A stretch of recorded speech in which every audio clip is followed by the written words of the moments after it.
Body কোথায় আছে ভারতে নিয়ে গেছে জানি না। হুট করে একটা গুলির আওয়াজ হলো, একটা ছেলে দৌড়েছে, সে তাকে গুলি করে ফেললো, ছেলেটা পড়ে গেল। তারপরে ইন্ডিয়ার যে বিএসএফ আছে সে এসে ছেলেটাকে রাইফেলের গোড়া দিয়া একদম চোখের মধ্যে চোখ থেতলে দিল, দেখা যাচ্ছে একদম রক্ত বের হচ্ছে, মানে অন্যরকম একটা অবস্থা সিন দেখা যাচ্ছে, অল্প বেশি দূর না।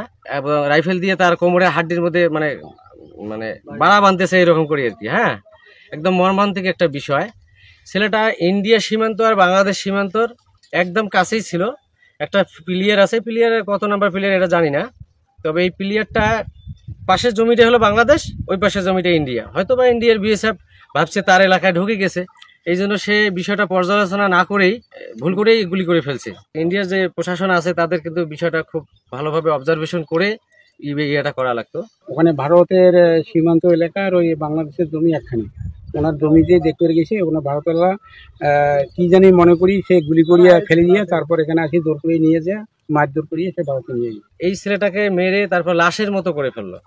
কিছুক্ষণের মধ্যে ইন্ডিয়া থেকে অনেকগুলো গাড়ি আসলো, পুলিশ আসলো, এসে ছেলেটাকে লাশের বস্তা মানে ধানের বস্তা যেভাবে গাড়িতে ঠেলে ফিকে দেয় এইভাবে ফিকে দিল। মানে বিষয়গুলো দেখে একদম চোখের পানি ধরে রাখতে পারলাম না। এরকম প্রায় দেখতেছি আমরা যে বর্ডার সীমান্ত এলাকায় এইরকম বাংলাদেশের মানুষদের উপর অত্যাচারটা বেশি হচ্ছে, কিন্তু ইন্ডিয়াবাসী তারাও তো মানুষ, আমরাও তো মানুষ, তাই না? একটা মানুষকে মানুষ এতভাবে লাঞ্ছিত ভাবে কষ্ট দিয়ে আঘাত দিয়ে করে গুলি করছে, সে তো এমনিতেই নার্ভাস, সে তো মৃত্যু সজ্জায় চলে গেছে, তাকে আবারও রাইফেল দিয়ে মারা লাগবে কেন? আবার তার কোমরের হাড় ভেঙে দেওয়া লাগবে কেন? আমি এই মুহূর্তে রয়েছি লালমনিরহাট জেলা হাতীবান্ধা উপজেলার শিঙিমারি ইউনিয়নের মধ্য শিঙিমারি ৮ নম্বর ওয়ার্ডের সীমান্তবর্তী এলাকায়।